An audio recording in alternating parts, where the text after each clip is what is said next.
Welcome back, fight fans, to episode number 278 of the Neutral Corner Boxing Podcast. I'm your host, Michael Montero, for Ring Magazine, ringtv.com, and the Ring Digital YouTube channel where you're checking me out live. As always, I remind you guys, make sure you're subscribed here to the Ring Digital YouTube. Make sure you click the notification bells so you never miss a live show. Make sure you're subscribed to my channel, Montero on Boxing. And if you prefer to listen to the audio podcast, make sure that you're subscribed to wherever you listen to podcasts, Montero on Boxing, my platforms. I am on all the platforms around the world. So make sure that you subscribe. Just look for Montero on Boxing, the Neutral Corner. You will find me. Of course, we always ask you guys to leave a rating, a review, click the thumbs up. All that good stuff helps me out, all right? Because this is a word of mouth podcast. And guess what? You're watching this on the Ring's YouTube channel, all right? I forget to mention this sometimes. There's no ads here. This is the only boxing podcast on a platform as reputable as The Ring with no ads. You guys are never bombarded with ads. Think of all the other shows that you watch, and you're getting ads all the time, right? You're watching me live right now, no ads. You could come back and watch this video later, no ads. That's a big deal, all right?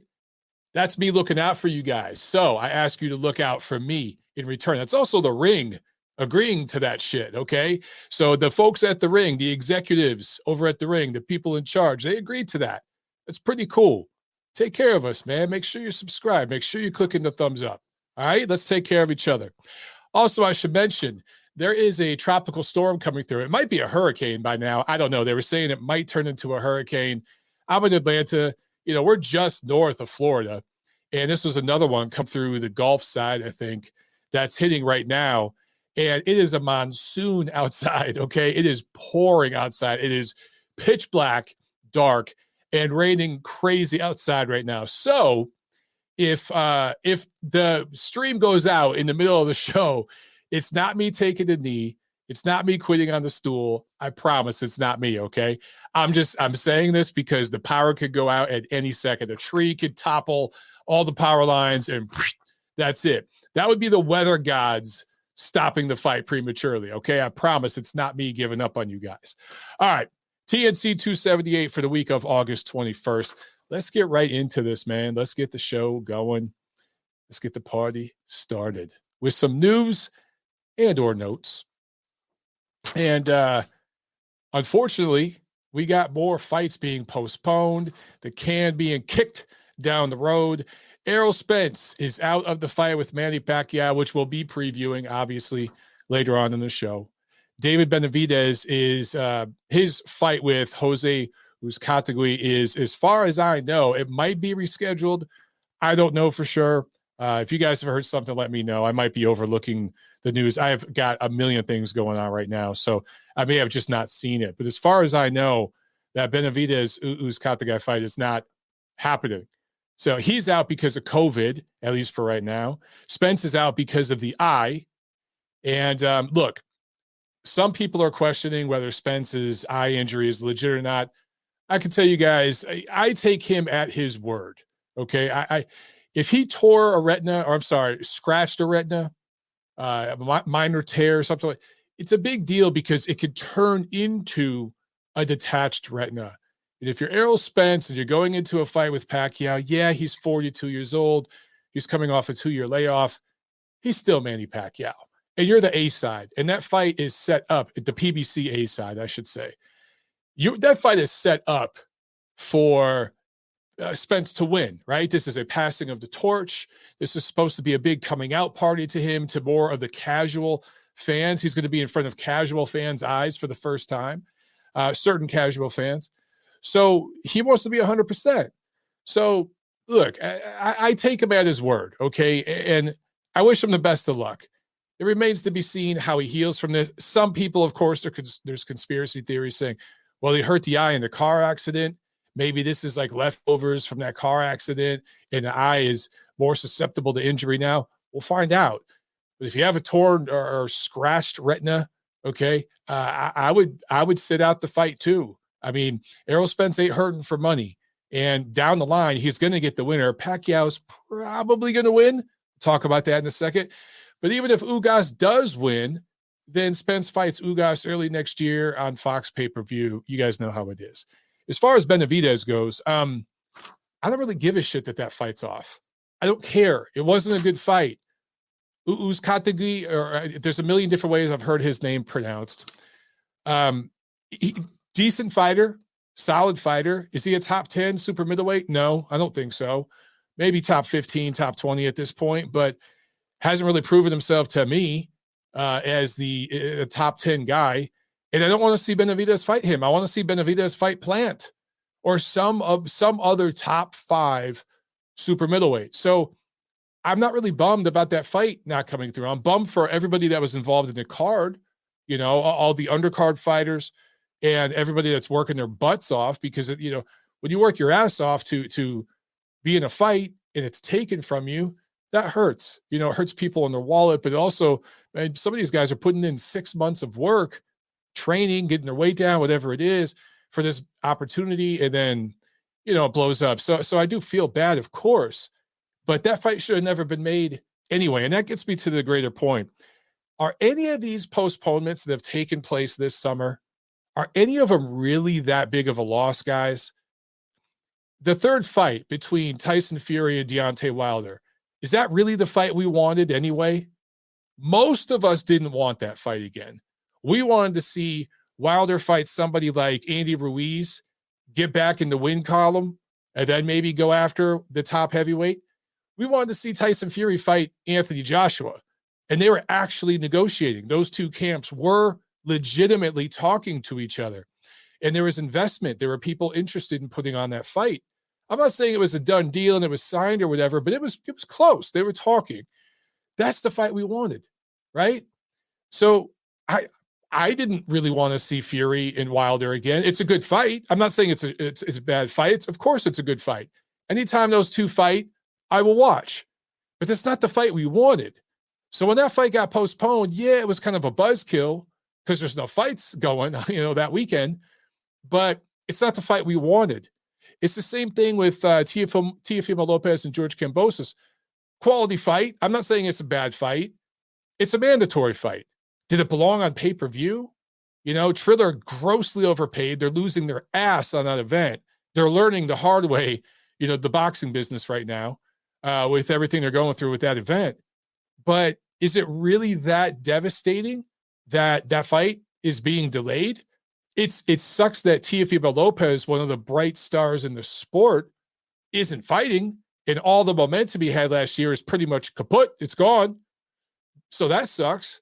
But it's not like this was a fight between Teofimo Lopez or a rematch with Lomachenko, or a fight between him and Devin Haney, or him and Ryan Garcia, him and Gervonta Davis. Those are the fights we want to see. That's not what this was. This is a mandatory fight. So all these fights getting postponed, even Spence Pacquiao. And I get it. People are bummed out. People are like, oh, man, because this was the one fight left on the schedule that everyone was looking forward to, the one big fight. I said there's a fight next month that's even bigger between Joshua and Usyk, but that's just me. But this wasn't the fight we wanted. You know what I'm saying? We wanted to see Errol Spence fight Terrence Crawford. That's what we want to see. We want to see, do we want to see Manny Pacquiao fight? If you do, okay. But were any of us clamoring for a fight between him and Errol Spence? No. So all these postponements, while they're good quality matchups, they're not the fights that we wanted anyway. So as bummed as I am, as gutted as I am that these postponements keep happening, and it's kind of indicative of where boxing is at right now, the business, which is in a really bad place. We're having a very down year, guys. Like I defend boxing more than just about anybody on earth. This shit is pretty hard to defend, right? We are just stepping on our own dick over and over and over this year. But I got to say, none of these postponements were really, truly big, epic fights that all of us have been wanting to see for years and years. Not one of them. Not one of them. So let's keep it in perspective. All right. Talking about perspective, the WBA suspends Gloria Martinez-Rizzo for 6 months and asked the Minnesota Commission to change the fight, the robbery that took place last week on a PBC card, to a no contest. So this now, there's all sorts of conspiracy theories I've seen out there that the WBA president, Gilberto Mendoza, he manages Maestre, and now he has denied that. So there is zero evidence for that. He has denied it. But there's people talking about that sort of stuff, right? There's conspiracy theories and all this. Everyone's talking about the suspension, which I told you, by the way, that the judges would get 6 months. I told you guys that.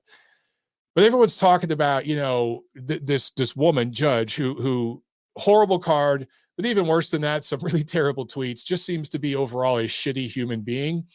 Who knows? Maybe she's worked at it and she's a better person now. Maybe she saw the error of her ways and she's a better person. Maybe. I don't know. I don't know this woman. Never met her. Okay. But I told you guys 6 months is what was going to happen. There are people, again, on Twitter and stuff saying, oh, this isn't enough.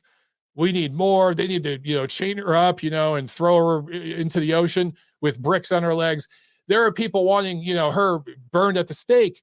But again, people are losing focus of the bigger issue here. Okay. All three judges, let me just remind all of you, all three judges ripped off Michael Fox. All three, not just one, all three. And this was collusion between the WBA, even if they don't manage the main event fighter who won.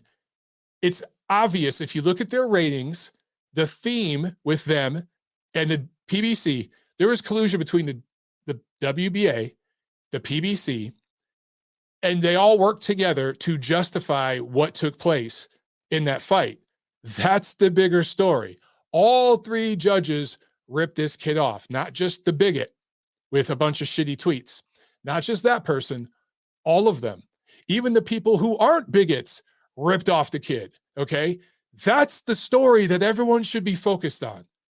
But because of the political climate we're in, everyone's focusing on this one piece of it, which is important.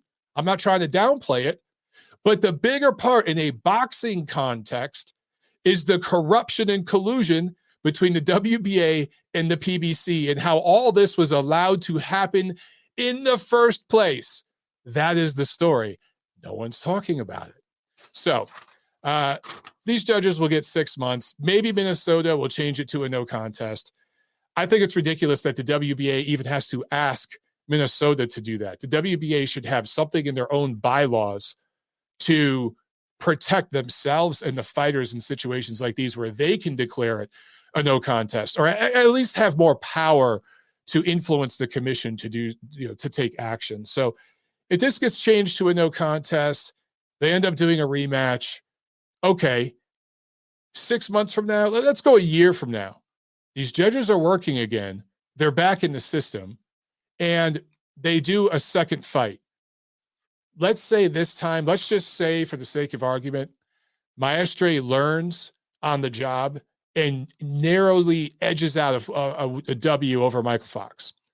Well, long term, okay, over the next couple of years, how does that play down the line in terms of business and purses for both of those men?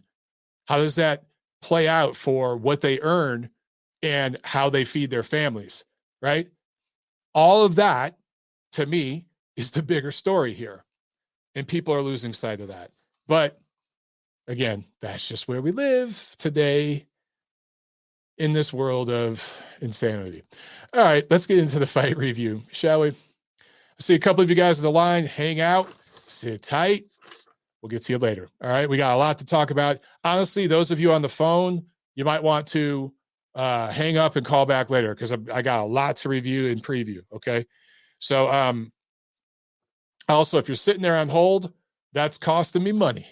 So it's better if you hang up and call back later. I'm just saying. But you're more than welcome to sit there on hold and listen to me on the phone. All right.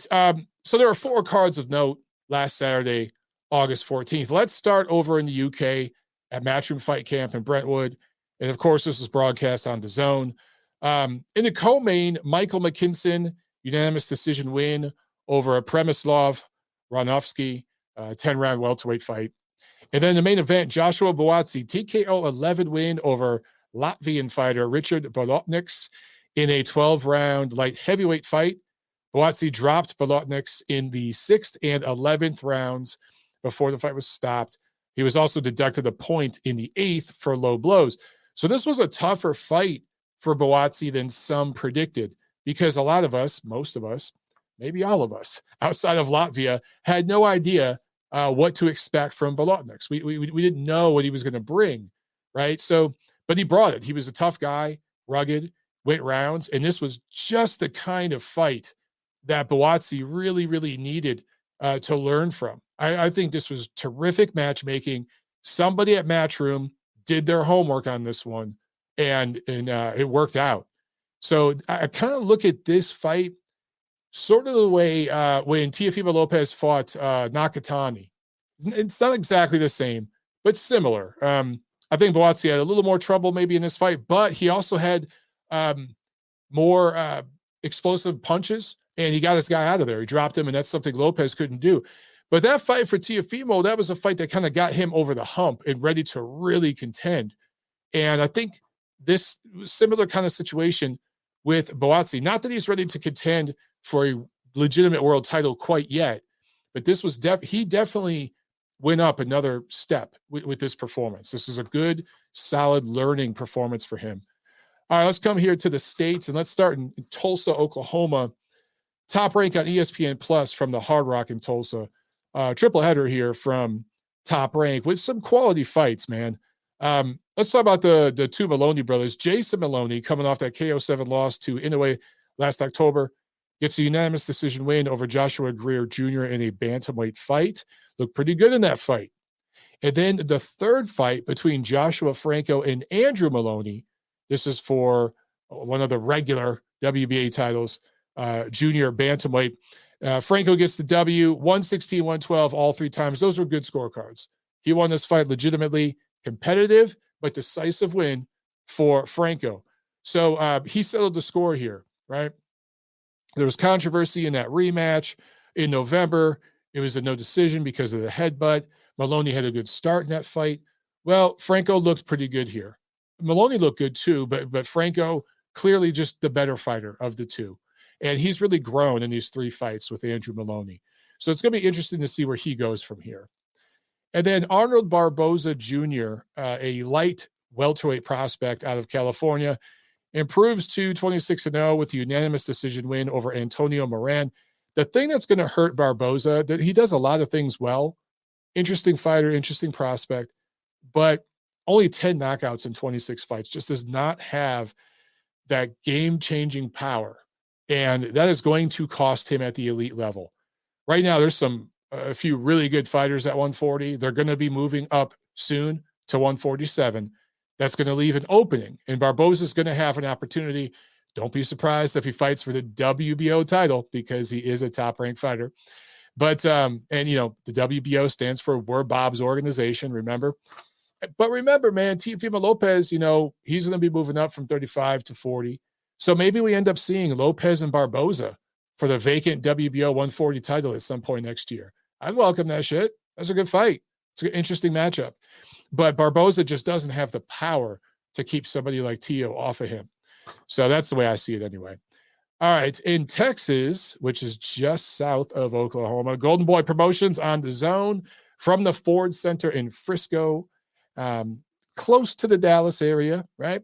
And Virgil Ortiz Jr. is out of the Dallas area himself, so he's a hometown kid in front of his hometown fans. Golden Boy has done very well bringing some cards over to Texas in the Dallas area with Virgil Ortiz. They've been smart. They need to really put everything they got into this kid. He is the future of Golden Boy Promotions. It is not Ryan Garcia. I've been saying this for a minute, but I feel like I need to repeat it. Ryan Garcia is going to make money in the short term, maybe pretty big money at some point, because of his social media profile, and he's a really good-looking kid and all that. I get it.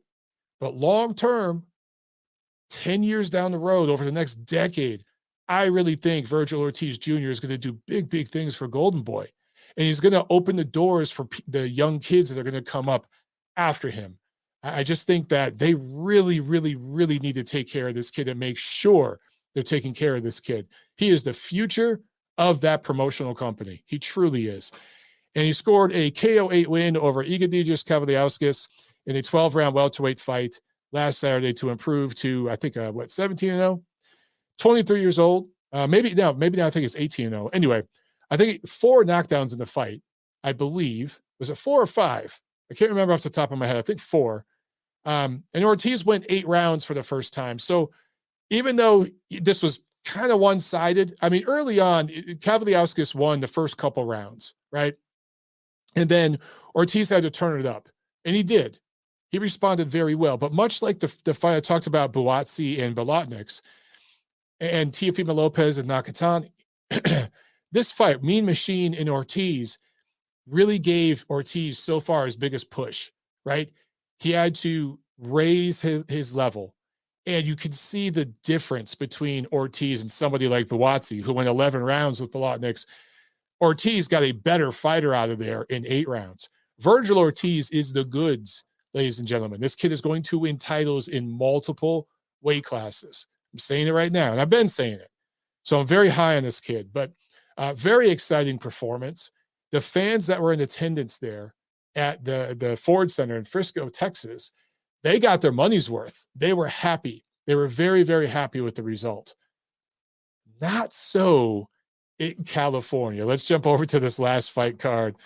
PBC on Showtime, TGB Promotions, put it on Dignity Health Sports Park in Carson. This was a bantamweight card, top to bottom. Not just a triple header on Showtime, but even a couple, I think, of the undercard fights were bantamweight fights. So this was a heavy bantamweight fight. Also, there was a lot of WBA presence there, which, what did I say right at the beginning of this show between the PBC and the WBA? These two companies are absolutely in business together. Let's start with the TV opener. And by the way, I covered this event for ringtv.com. I put up a recap there. You guys are more than willing to check it out. I'm curious if you go there and read it, what your thoughts are. Because I tried to speak fairly about what took place in the main event without being overly negative. But I hope I was fair, firm, but fair. And I'd like to get your guys' input on if I played that right. If I got it just right there. Because there's a couple sentences I'm like, yeah, I should take this sentence out, take that sentence out, where it's just a little too much. Because, look, anything can happen in a prize fight, but that main event was bad. Anyway, let's start with the TV opener. Rochet Warren, former bantamweight titleist, 3-time Olympian, had a great amateur career, more of an amateur style, but hasn't had the punching power as a pro. But in this fight, he sure did. Just completely overmatched was Damian Vasquez. Got dropped a couple times in the first round, got hurt bad from a beautiful counter left hand from the southpaw Warren in the second round, and that caused the referee to immediately call off the action. So great performance from Rochet Warren, who I think is number 1 at 118 pounds with the WBA. I'm going to be saying WBA a lot, mentioning this card. So he could be in line for one of the 5,000 WBA bantamweight titles at some point. I should mention on the undercard, Juan Carlos Payano, another former title holder, might have been WBA, I can't remember for sure, another bantamweight title holder. He got a W, and Brandon Lee, undefeated prospect, friend of the show, he got a KO1. And I believe this was his first pro fight in California, where he's from. So this was a big deal for him. In the co-main, this was a bummer, man, because I was actually looking forward to this fight. This was the one fight on the card I really thought could steal the show, between Gary Antonio Russell and Emmanuel Rodriguez, who had lost 2 in a row coming in, but very experienced fighter, good amateur, solid professional resume, had been in there with some really top elite level fighters. And I think he was going to give Gary Antonio Russell one of those type of tough fights I talked about with Buatsi, Bolotniks, with Ortiz, Kavaliauskas. He was going to push him a little bit and force Russell to show us something. I really thought that could happen in this fight.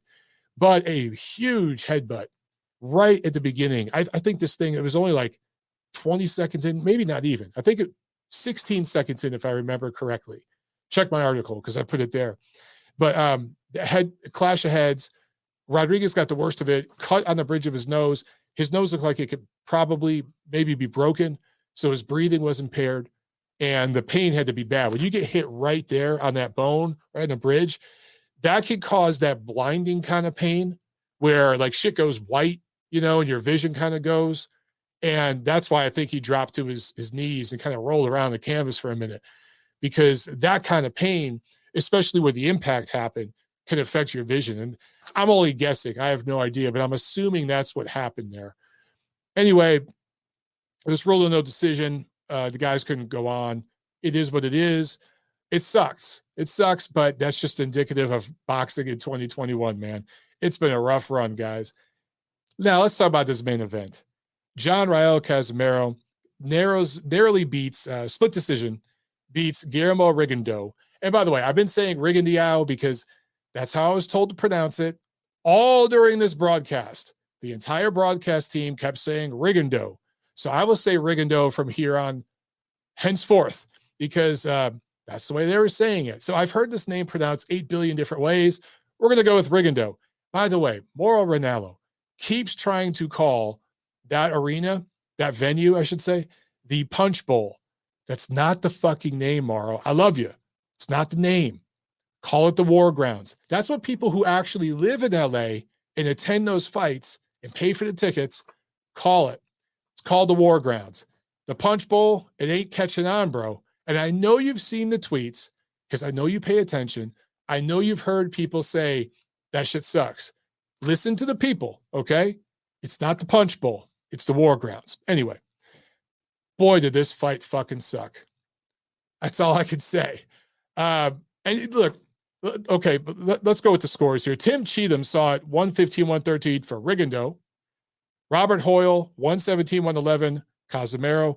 Daniel Sandoval, 116-112, also for the Filipinos. So some people didn't like those scores. Some people were like, oh, man, Rigondeaux got ripped off. Some people thought, oh, it should have been unanimous decision for Casimero. A lot of people thought this should have been a no contest or a draw. I have no issue with any damn score, guys. This is probably the only time you're going to hear me say this. Here's an exclusive, okay? I don't give a shit if you had this 120-108 Rigo or 120-108 Casimero or anything in between those two scores. Don't give a fuck. This was a terrible fight to watch and a very difficult fight to score, because I get the boxing science people out there, and believe me, I'm a purist. I can appreciate boxing science. Hit, don't get hit, right? Rigo is pretty good at not getting hit, but he wasn't doing very good at hitting. According to CompuBox, I know you guys can't stand it out there, but just hear me out. According to CompuBox, I think they credited Rigo with landing 44 punches and Casimero with 47. Most of Casimero's punches were power punches, though, and Rigo's, a good portion of them were jabs. Anyway, punching was essentially even. So hear me out. If Rigo had done his track meet thing, where he's on his bicycle for 12 rounds, literally turning his back to Casimero several times around while he ran, okay, not taking a shuffle or two backwards. I'm talking about 8 or 9 steps in one direction before changing directions. Guys, that's motherfucking running, okay? That's not boxing. That's running. When you turn your back and take about 8 steps in one direction, that is running. Anyway, if Rigo would have landed just 2 more punches around, just 2, his punch output goes from 44 to 68. If you would look at the punch numbers and you saw 68 punches landed versus 47, I think that would be enough to give Rigo a couple swing rounds. I think he wins the fight. He only needed to land 2 more punches per round in this fight to have won it, on my card anyway. But he didn't do it. Neither fighter landed more than 10 punches in this entire fight. Neither fighter. They both combined for, I believe it was 91 punches. And CompuBox said this. This isn't coming from me. This is from CompuBox, the message that they sent to all the media people. Said right on there. That was the lowest amount of punches landed, total combined punches landed in CompuBox history for a 12-round fight. That's from CompuBox, not from me. All right. So that's not me hating. That's from them. So you had in this fight one guy running, trying to avoid getting hit, trying to survive. making his opponent miss wildly at times and look amateurish at times. But the other guy, Casimero, was trying to make the fight. He was being the aggressor, right? And yes, Rigo was making him miss plenty of times, but he really wasn't making him pay. There was an occasional pot shot, good shot right down the middle that snapped Casimero's head back, but it was one at a time. Neither guy really threw in combo. In fact, actually, the only guy who did was Casimero. He did throw some combos, and he landed some in the second half of the fight. Not huge shots or anything like that, but it was enough to move Rigo, push him back, force him to reset, and get on the bike. Rigo didn't land a damn combination the entire fight. So who do you give the round to? Do you give it to the guy that's running away, surviving, and maybe landing a pot shot or two? Or do you give it to the guy who's trying, not very effectively, not cutting off the ring very well because he's not as skilled of a fighter as the other man, but he's trying? Who do you give the round to? Also, championship rounds, 10, 11, 12. The guy that was pressing the action and raising his level was Casimero. I saw him be a little more effective in those championship rounds and push a little harder than he had earlier in the fight. He made that push. Rigo did the same thing in the 11th round, the 12th round that he had done in the first and the second round. Literally the same thing.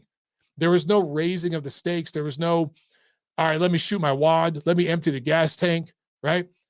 Casimero was coming to the corner almost puking in between rounds because he was emptying his gas tank. He really was giving it everything he had. So anyway, I mentioned all this because,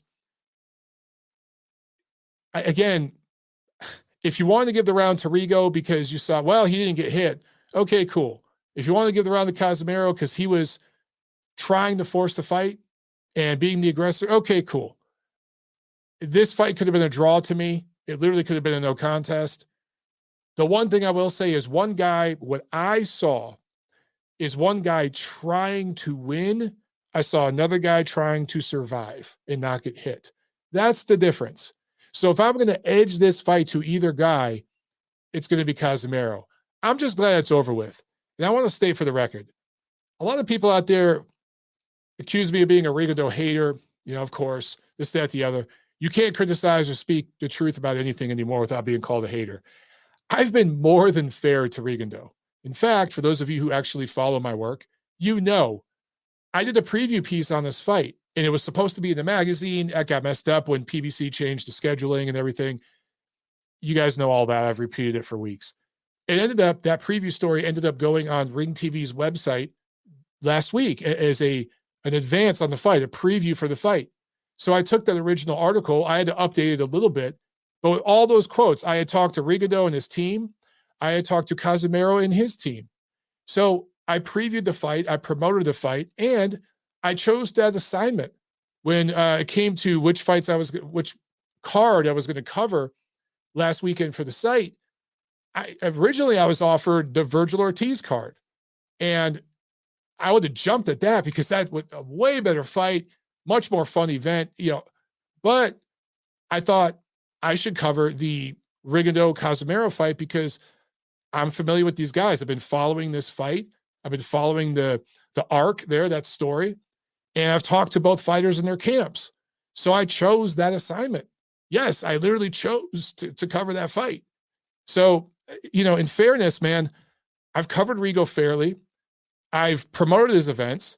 And a lot of people gave up on the dude after the Lomachenko loss because it was so bad.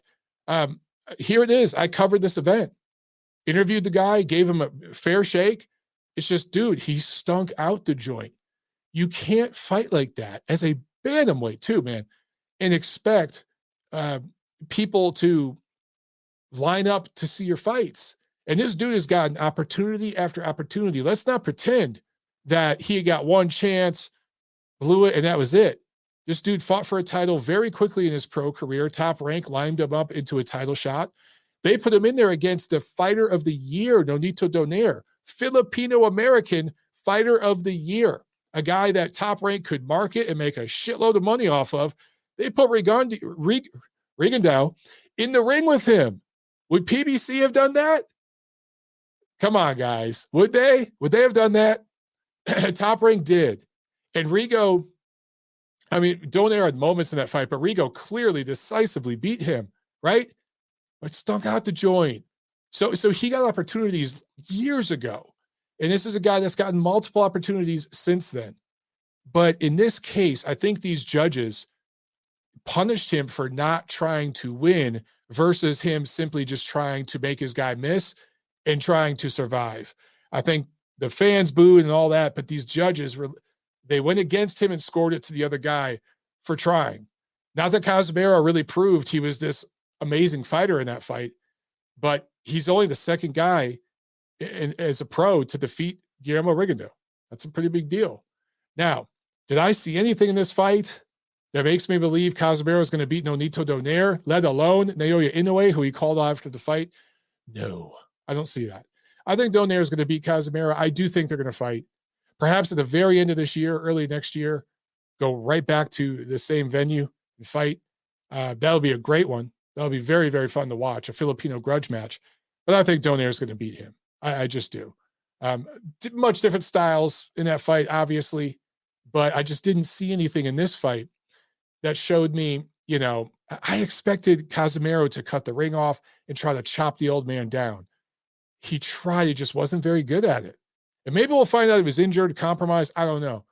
But guys, if Rigondeaux had been in the ring against Naoya Inoue, do you think he would have got away with running like that for 12 rounds? No, I think Inoue would have knocked out this version of Rigondeaux. I truly, truly believe that. So levels to the game, son.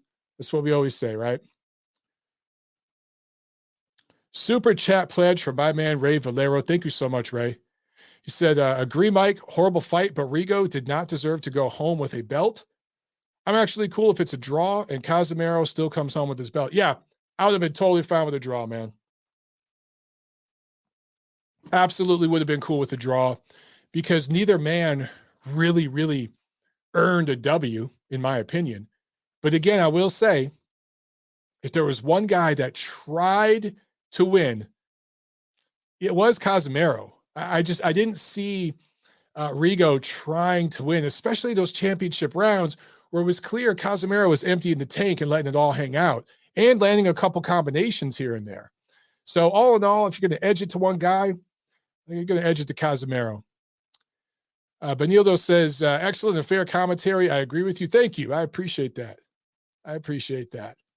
John Uden says, even Rodney Shields felt Rigo was giving away rounds and losing the fight. Dude, that's a great point. I forgot to mention that.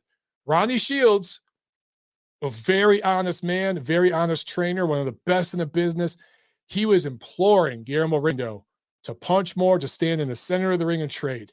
And he wasn't just saying that 1 round, 2 rounds. He was saying that for most of the fight.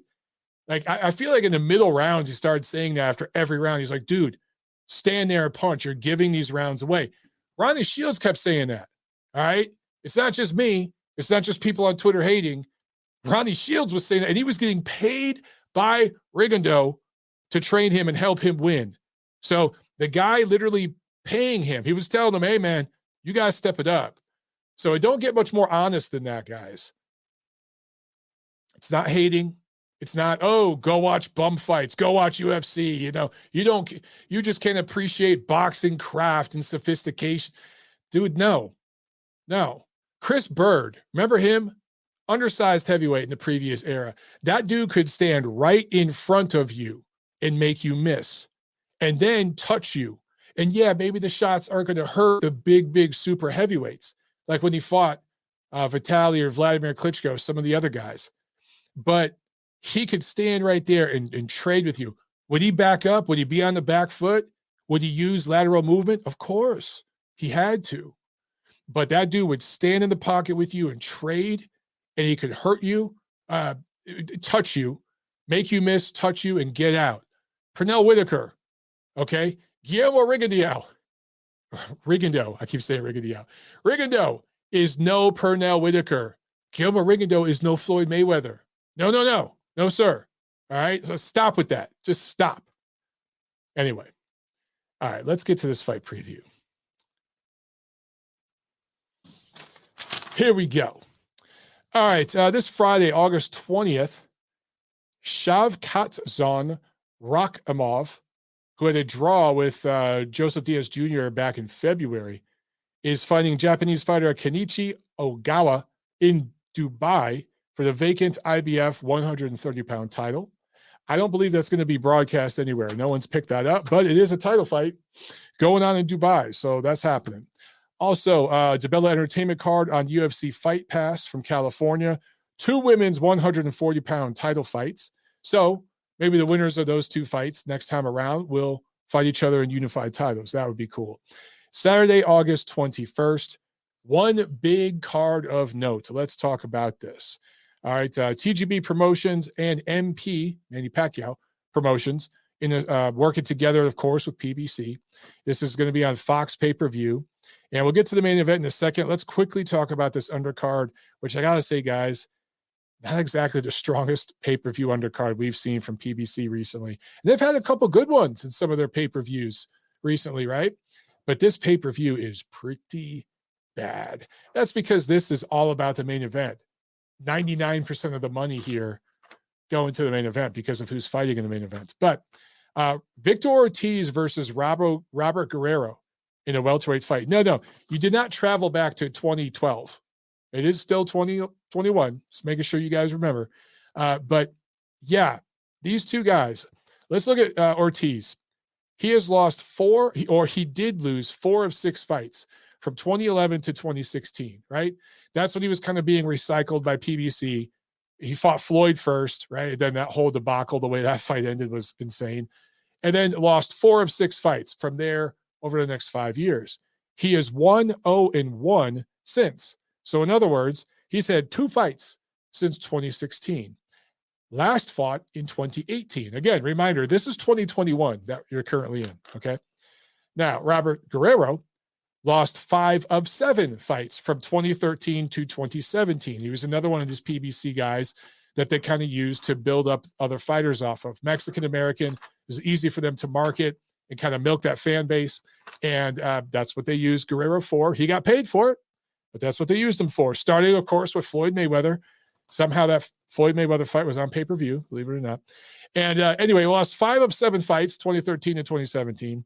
He is 3-0 since. He's had 3 fights since 2017. A reminder, this is 2021. But all 3 of those fights were against journeymen. He has also had no fights in 2 years. So why are these 2 fighting right now? I guess it's a cash out. I don't know, man. This is rough. This is going to be rough and ugly. Now, style-wise, because of where these guys are at, it could be a lot of fun. The fans in attendance there in Las Vegas, the Mexican and American fans who are going to be there, they're going to love this one. But it could also be really, really ugly. What undercard was it where John Molina fought his last fight? I'm going to check this out real quick, guys. I want to say it was Spence Porter, but let me double check. He fought Jose Cito Lopez. Yes, it was a Spence Porter. And that was a very similar situation to this, where Lopez clearly had more gas in the tank and just beat the hell out of John Molina, who's an awesome guy. And it was kind of ugly, right? And that might be how this Ortiz-Guerrero fight ends up. Ray Valero, real quick, with another super chat. Thanks, Ray. He asked, do you think the first round caused Rigo to run? That's a good question. So, guys, in the first round, real quick to go back to last Saturday. In the first round, Casimero did kind of catch up with Rigo against the ropes. Landed the shot to the back of the head, and Rigo kind of ducked down. Ended up kind of taking a knee, putting one of his gloves on the canvas and taking a knee. And then Casimero landed a couple more shots to the back of the head. They were love taps, but they were technically illegal punches, obviously. Referee was late to react to it. He did give Casimero a stern warning. He said, you do that shit again, you're out of here. But it was probably too soon to take a point. But it was like, you do this again, dude, you're disqualified. I mean, that was almost a disqualifiable offense. Perhaps that made Rigo run a little bit. Perhaps he said, hey, man, I don't like what's in front of me here, and I got to move a little bit. I don't want to get hit like that again. This dude's a little rough around the edges. He's not afraid to get dirty in here. But I just think that at some point, Rigo knew this guy is strong. I don't want to take punches from him. My best opportunity here is to move and make him miss, which is smart. I get it. But you also got to punch back. You got to put some leather on him. All right. We got another super chat pledge from Agro Shaolin. Thank you so much. He said, Mike wanted to call in, but unable to. But do you think you could do a segment on your training regimen and enjoyed your Pine Power piece? Thank you so much, man. Yeah, you know what? Maybe I'll talk about that Friday on my channel. So Friday, 5 p.m. on my channel, Montero Unboxing. I'll go live and we'll talk about the news of the week. We'll preview the Ugas and Pacquiao fight one last time. And maybe we'll go a little bit later because we'll do it after the weigh-in, because I think the weigh-in is going to be at 5 o'clock Eastern. So maybe we'll go at 5:30 so we can talk about the weigh-in. But I'll talk about it then, because I've been training very, very hard. I've been putting in a lot of work, man. And things are tightened up pretty well right now. So I'm happy. And all the work is starting to show, is starting to pay off. So, yeah, I'll talk about that. Absolutely, guys. Talk about it Friday on my channel, okay? Thanks a lot for the super chat, man. All right, let's go back to this Pacquiao-Ugas undercard. Carlos Castro going up against Oscar Escandón in a featherweight fight. We got 2 featherweight fights on the undercard. So Castro's originally from Mexico, now fights out of Phoenix. You're seeing more and more fighters fighting out of Phoenix, which is cool. It's going to become a little boxing hotbed there. You're seeing a few guys out of there right now. And Escandón out of Colombia has lost 4 of his last 6 going back to 2015. So obviously this is I don't want to say brand building, but a learning on the job type of matchmaking for Castro to win. He's supposed to win this fight. Also, another featherweight fight, Mark Magsayo, 22-0 Filipino fighter, going up against Julio Ceja, who is a Mexican native and fights out of Cali. My question is, why isn't the Filipino kid and the kid out of Phoenix fighting each other? Why isn't Carlos Castro fighting Mark Magsayo? Why not? They're both undefeated. They're both prospects. You got a Filipino, a Mexican-American, both featherweights. Those two should be fighting each other. Why are they in showcase matchups? I just don't understand. I just don't understand. Anyway, the way these things come together, it's just agonizing sometimes. Anyway, let's talk about the main event. All right. Manny Pacquiao versus Yordenis Ugas for the WBA. I don't even know what version of the fucking title it is anymore. I guess it's the super title, welterweight title. Okay, cool. The weigh-in is at 2 p.m. Pacific time at the MGM Grand Garden Arena Friday, be 5 o'clock p.m. Eastern time. I want to know from you guys, I wanted to ask, who's going? Are any of you going to this fight? Are any of you going out to Vegas and going to this fight? I'd like to know. Please let me know in the chat here. I see there's a comment here, but Tang Hunter says Rigondeaux social distancing. I love it. Yeah, that's pretty good, man. He definitely was social distancing. That is for damn sure. He was social distancing in that fight. But I want to know, who's going to Vegas for this one? Any of you guys going? If you are, please let me know, because I always like to hear from you about, if you're going, what your experience is like. I love hearing from you guys about your experience at the fights. All right. Pacquiao last fought in July of 2019. So it's been over 2 years when he beat Keith Thurman. And in fairness, Thurman did make a late push in that fight. And Pacquiao slowed down a little bit late. He started to look his age late in that fight. It looked spectacular early on in the middle rounds. Started to fade a little bit. His energy started to kind of dwindle a little bit in the later rounds of that fight. Thurman, a big physical welterweight who can punch. All right, so that mattered in that fight. And I thought that was going to cost him against Spence. This matchup's a little different, though. All right. He's going to turn 43 years old in December. Of course, we know he's a southpaw. 5'5", 67-inch reach. Ugas, 3 fights since that same time Pacquiao fought. So he also fought in July of 2019. He's had 2 fights since then. So Pacquiao 1 fight, Ugas 3 fights over the same time span. Okay. So Ugas, definitely the more active fighter. Just turned 35 years old. So it's not like he's a spring chicken. He's 35, but 35 versus almost 43. 35 versus, I was going to say 42 and a half, but it's even past that. It literally is almost 43 years old for Pacquiao. So he's an experienced guy in age and all that, but still the much younger man in this fight. He's also much taller, 5'9" versus 5'5", 69-inch reach. So he has a slightly longer reach. And he's an orthodox fighter, obviously, Pacquiao southpaw. So there's going to be some bumping early on. There is a chance for headbutts, things like that. That's something to watch out for. Also, here's the key factor in this fight for me, okay? I do think Ugas is going to try to play spoiler. I do think he has the opportunity in this skill set to do so. He's one of these guys who's learned on the job. And there's an underrated, underappreciated fighter by many. A lot of people felt that he beat Sean Porter, right? He took some losses earlier in his career, but he's learned and he's gotten better as he's gone. I really do believe that. He's a good quality operator, a quality, solid prize fighter. The thing he lacks is power. He has 12 knockouts, 12 stoppages, I should say, in 30 professional fights. And most of those stoppages were accumulation, a fighter retiring, the ref stopping it, something like that. Doesn't really have one-punch knockouts on his record. Not many of them, okay? So that's going to cost him in this fight.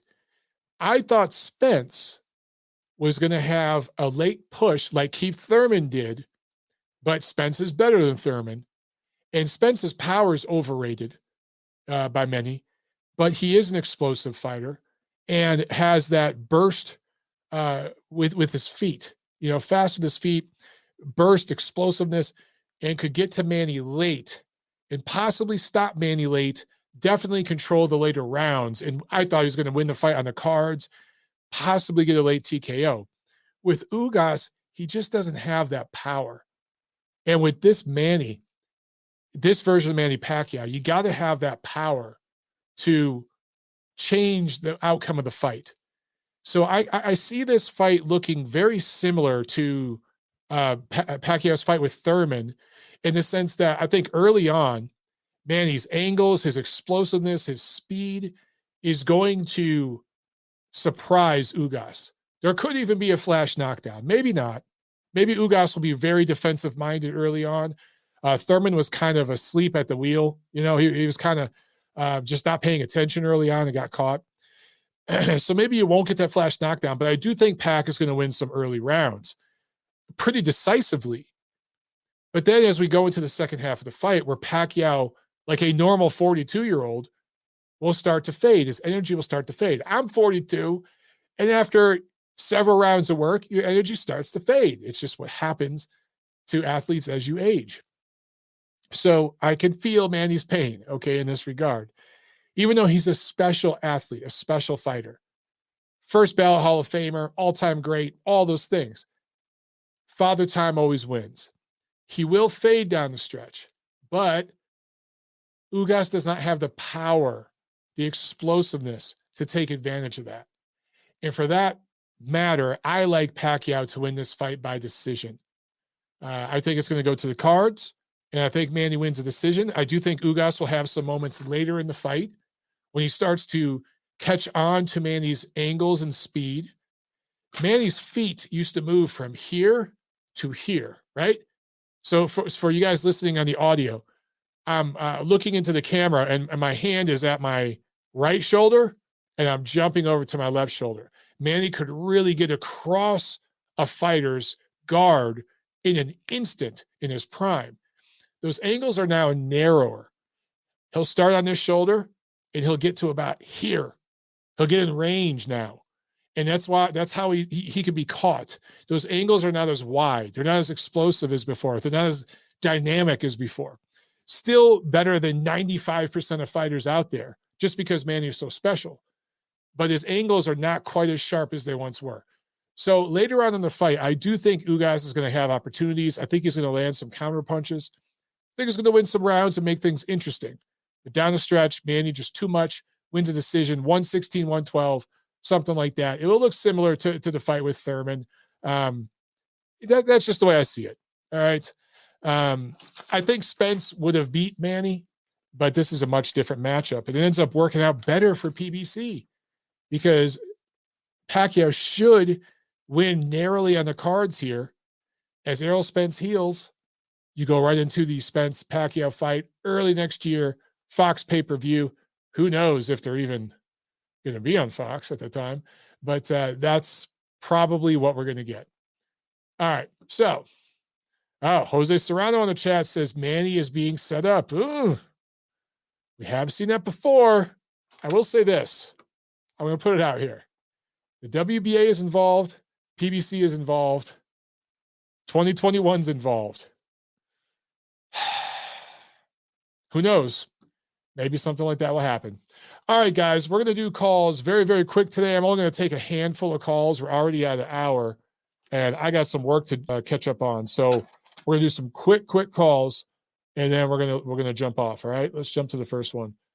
All right, 570, you're on the chat. What's going on?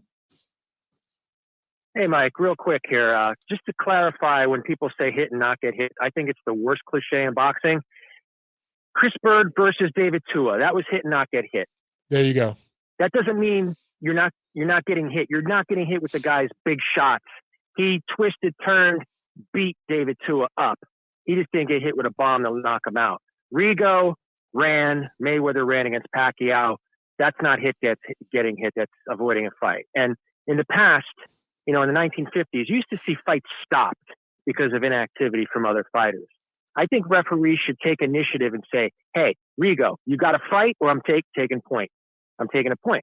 And that has to happen because boxing can't end up like Zahir Rahim versus Eric Morales. It's bad for boxing. It's a bad look. Yeah. So when people, recite that cliche, keep it in perspective, okay? Because there's a difference there. Number two, Virgil Ortiz, he showed exactly what I wanted to see. Resilience under fire. He got tagged in the second round. He didn't run. He held on and he survived. But he fired back. Maybe not like Holyfield Bo, but he fired back and got respect, took over the fight in the third round, and then took care of business by the eighth. Now, that victory sets him up very well against Crawford. And again, there's no triangle theories here, but he did beat Cava more convincingly than Crawford. And that was Crawford's probably on paper his second best win. If I'm Ortiz's people, I make that fight with Crawford ASAP. And I say it like this, because the longer you wait, Crawford's going to lose. He's going to get exposed sooner or later. His stock is the highest it's ever going to be right now. He's 34, and he's like a fighter that depends on reaction time. So he's slowing down. He's going to get beat. You better make that fight quick. He hasn't had a fight in over a year, and he hasn't fought a real opponent in almost 2 or 3 years. So with that being said, Ortiz people, step up to the plate, put your man in there right now. He's not in his prime, but he's good enough to beat Crawford, and I'll bet money on that. And if you can't get Crawford in there, I would call out Boots Ennis. I would make a statement because I know they're not going to fight him. But I would put it out there and say, hey, get your man in the ring. We want to have prospect versus prospect. And, and then see if they call the bluff. And if they do, then you fight him and you beat him because Ennis hasn't fought anybody either. But this guy's the goods. This guy's the real deal. He has the best job in the welterweight division. And sometimes that's all you really need in this era to become a great fighter. We see Golovkin at middleweight, maybe one of the best jabs in middleweight history, and he dominates. He beat Canelo up with that jab in the first fight. They didn't give it to him, but a jab in today's boxing is really all you need. So it's that simple. And Crawford, I don't know if you have him beating Porter. I don't know if they're going to fight. I don't think they're going to fight, but I want to get your opinion on if they are going to fight. And if they don't, then Crawford has a responsibility to defend his belt because he should be a champion in recess right now. He hasn't fought a top 10 opponent in how long? You can't count Amir Khan and a shot Kell Brook as a defense. You just can't. And I want to see some repercussions in boxing because this guy thinks he's a Hall of Famer right now, and a lot of his fans do too, which is a laugher, which is an absolute laugher. So, again, if you could address what I said about Ortiz's people getting Crawford in the ring now rather than later, I'd really appreciate it. So, thank you. All right, Dad. Good stuff, man. Appreciate it. Yeah, I think so Ortiz was asked, I think it was it Chris Mannix, one of the DAZN guys, asked Ortiz after he beat Kavaliauskas, do you want to fight Terrence Crawford next? And he said, yeah, I'll fight Terrence Crawford. I'll fight anybody. And I think he means it. I really do think he means it. And I saw Terrence Crawford respond on Twitter saying, these guys always say my name, blah, blah, blah. But Virgil Ortiz saw that, retweeted it, and quoted it and said, hey, man, I was just answering a question they asked me. Right? Which is true. It's not like Ortiz, brought up Crawford's name. So I thought that was a great way. And guys, remember, Ortiz is 23. When I was 23, if I would have saw somebody trying me like that, I would have responded like an asshole. I would have, cussed him out. And the maturity on this kid to say, hey, man, I was just answering a damn question. They asked me about you, and I said I'd fight you. That's basically what Virgil Ortiz said. And, so in that particular back and forth on Twitter, Crawford, the more mature man, the older guy, kind of looked like the douche. And Virgil, the kid, kind of looked like the more mature person.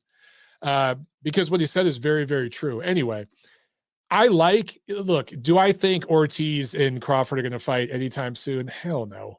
I don't think so. Anything's possible. I'd love to see it, but I don't think so. I think what's more likely, well, let's talk about Crawford and Porter. It's been ordered. We're Bob's organization ordered it. So if Crawford wants to keep that belt, he's got to fight Porter. Now, if they can't make a deal, it goes to purse bid. If it goes to purse bid, anybody can bid. PBC could jump in and overpay. Eddie Hearn could jump in and overpay. Triller could jump in. I don't think they will. They learned their lesson. Although this is a bigger fight than the one they bid on earlier this year. But anything's possible. The doors could blow wide open. Anybody could get involved. And then who the hell knows? But Crawford cannot bail on this fight with Porter because it's been ordered by the sanctioning body. Porter and his team, they can bail. They'd lose their mandatory status or whatever, but they can bail. We've seen that. Povetkin bailed against Klitschko at one point. Remember that?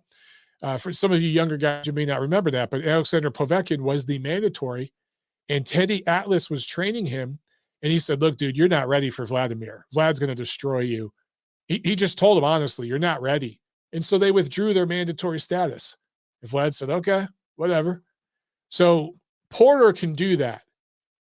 Do I think he's going to do that? No, but would his management do that? Would PBC do that? Maybe. It's hard to tell with those guys. So I really don't know, dude, what's going to happen. I hope by the end of the year we see Crawford and Porter in the ring because I think that's a good fight. But at this point, I'm 55-45 on that fight happening. 55% it happens, 45% it doesn't happen. All right. Back to the phones we go. 901, you're on the show. What's up? Okay there, Mike. How you doing there, guy? Ceylon, what's up, man? Midwest Ceylon. How you doing? So I borrowed my cousin's phone there. I was talking to him up here visiting my little cousin at the Jersey Shore, and I heard some bad news. I was gonna stick around for the weekend to watch Pacquiao Spence fight, and he just told me the other day that Yordenis Ugas is going to fight instead, and that Spence. I mean, I'm kind of getting apart. I'm just getting a little agitated here, Mike, because look, my little cousin wrestled for years. He did all kinds of crazy things to get down to 103 pounds when he was 17, and laxatives and all kinds of things like jumping rope in a sauna. But I can't for the life of myself ever remember hearing nobody, cut out of a fight because of a rectal tear. I can't. I just don't. I can't imagine. What are they doing there at Spencer's training camp? Yeah, that's some hard pounding training. Yeah, man, you're getting pounded in the gym if you're tearing your rectum. That's some bad shit. Well, I just think it's kind of crazy. I mean, I never heard of nothing like that happening before, and a part of me is kind of shocked and a little freaked out, and the other part of me is kind of relieved. Pacquiao. It was been such a joy to watch. Pacquiao fight all these years, and just Spence was. The only thing Spence had for him was a pretty horrific beatdown, and so I'm kind of, I'm a little bit relieved, but I'm also disappointed because I want to believe the impossible, just like everybody else. Well, how you doing there, guys? You betcha. I'm doing well, man. How you doing? It's been a while, bro. It's been a while since you called in. Well, I've been trying to stay sober and there you go. I'm not really.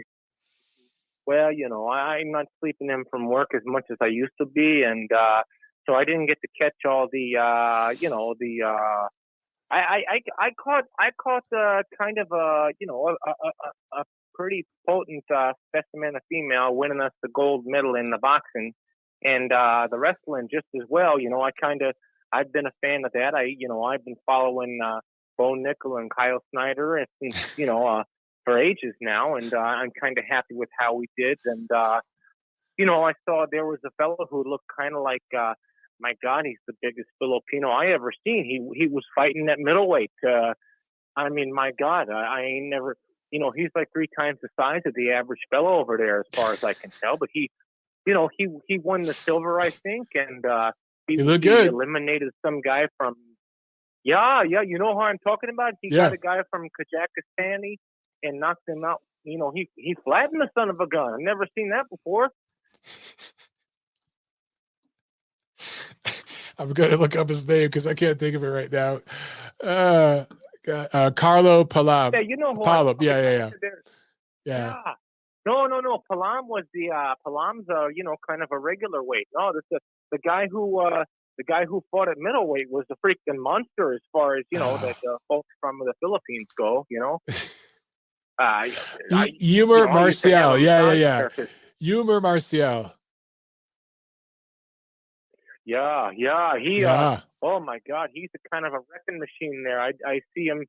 I see him taking some folks' heads off for a little while in the full ranks soon. I hope he shows up there soon enough. And how about that monster who beat the Flores Torres guy from the United States? Yeah. Super heavyweight.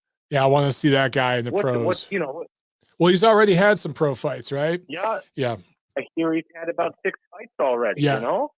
Yeah. So what does that guy do when he can't find sparring partners? He just punch polar bears or something?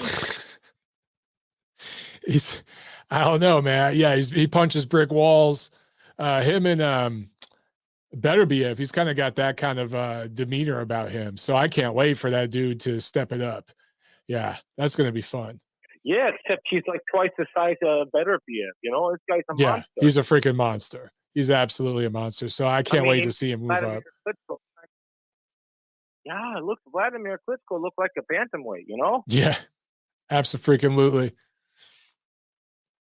Okay, there. So I don't know. I hope Spence don't. I hope he gets well soon. I just don't know what to make of the undercard there. I'm kind of disappointed in the. Look, just like everybody else, I was hoping for 10 years or so ago that Ortiz and Rios would fight each other, and now they pull this switcheroo. Like I can't tell the difference between Robert Guerrero and Brandon Rios. Like, am I just kind of dumb or something like that? What do they think we are? Maybe 50-50. They must think we're dumb, man, because they keep feeding us this shit and we keep showing up. So yeah, it is what it is. Well, I kind of. If that was I wouldn't pay for that as a main event, but I just might have Ruben Guerrero was the co-main. Yeah, Ruben Guerrero, that'd be fun to watch him fight What Angel Garcia? That would be fun. Yeah, you know. But that shit on Triller, I'd watch. Seeing that. Yeah, that'd be thrilling. I'll tell you that. You know, it'd be quite thrilling to watch that. You know, you know, my dad can beat up your dad or something like that. Exactly. Whoever thought it would really happen? You know. Exactly. You know, these guys. You know, I might even pay $5.99 pay-per-view to watch that. $599. Damn, dude, you're balling. No, $5.99. Come on. Oh, you could buy a Milwaukee's Best for $5.99. What beer do you drink? Mike, I'm trying not what beer do you drink? Well, it depends. If I'm in Michigan, in Michigan or Wisconsin, it's old style. But if I'm in Chicago, it's light beer from Miller. You know, everything you want in a beer and less. But I've been trying not to drink lately, and so I if it's only $5.99, I got the rest of the $10 for Taco Bell. There you go, brother. We're gonna leave it. We're gonna leave it there, man. I'm gonna jump to this next call, brother. You betcha. All right. All right. Right. There he goes. Midwest Ceylon. Hasn't been on the show in a while. Oh, man, I love it. Feeling dangerous with the super chat. Thank you, brother. He says, how about Chris Mannix ripping into the WBA? That was brutal. Love the show, Mike. Dude, you know what? I didn't see Chris's rant. I haven't seen it. So I need to check it out because I've heard that it was brilliant. I've heard that he really, really ripped into the BA pretty hard, more than anybody else, any of the commentary people. So I'd love to see it. So I'll find it. I will find it and I'll check it out. Chris Bergen in the chat says, American beers suck so bad, like drinking water. Chris, I have to agree with you, mate. It's the American beers are pretty bad. I pretty much don't drink American beer. Now, growing up in Michigan, there was people like Midwest Ceylon there who was just on the phone. There was those older guys like from upstate and stuff like that that would drink beer like that. The Miller High Life and the Bud and the Budweiser and all that kind of, there's no point to it. It's like 2% alcohol. It's just, you're just going to fart all night after drinking that shit. It just puts a gut on you. I like the European beers better. They just get right to the point. They got a little more punch to them and they taste better. Ceylon's on the chat. He says, my cousin is a freak, but he's how I fell in love with the sport. I love it, man. Ceylon is a character. All right. One more call. I think we're going to do one more call here, guys. Let's jump to,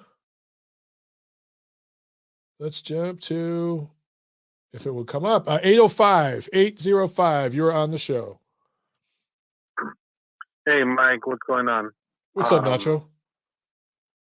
Nothing much. Just like you said, just want to touch on a few things you talked about. Yeah, the thing with Rigo, good Lord, that was a bad of a performance as I can remember a world-class fighter ever putting on in a main event, especially for a title fight. The thing that was just really annoying was at the very end when they interviewed him, he literally acted like he could care less what fans or the media thought of his performance. And that's the part that should make Espinoza and the PBC stand up and say, well, why the hell are we giving this dude opportunities if he's literally just going to throw it back in our face with the way he just performed the other night? So I really hope they take notice of that and think long and hard about putting him in a main event next time or in a big fight next time. And then the other cards with Ortiz, I love that kid. I love the way he fights. I honestly think that he might not be ready just yet for Crawford, but I love the fact that he's willing to take him on no matter what. I honestly would rather see him fight, a guy like David Avanesian. I think a guy like that would really, bring out a little more, a little bit more of a test before you take on a Crawford. But yeah, I don't think the kid's that far away from a title shot. It's just a matter of time. Eventually he's going to get a title shot at somebody. Who that is, I'm not sure, but somebody eventually is going to have to face him if they want to keep their belt. And then with the Franco Maloney card, I have to give Franco a lot of credit. I really did not think that he was going to come out and do what he did the other night against Maloney. I thought Maloney was going to figure out a way to just basically stay outside and outbox him and win a decision. But you got to give Franco credit. He was able to, get in there, hit Maloney to the body, hit him with combinations up and down. And he basically made Maloney uncomfortable to the point that I had never seen Maloney literally sprint across the ring to hug a guy in order to avoid not getting hit to the body. Mm-hmm. I thought that was really a bad sign for Maloney when he did that during the fight. But good thing that Jack Reese called him out on it and said, hey, you can't be doing that. If you do, I'm going to start deducting points. Right. So at that point, he had no relief as far as being able to do anything about it. And Franco took over, and good for him. He gets a little redemption after being, crucified for the phantom, I don't know what you want to call it, phantom punch or headbutt in his eye, and it kind of ruined the second fight. But at least he redeemed himself Saturday, and he got his second win over Maloney. So I think that would definitely silence a lot of the critics.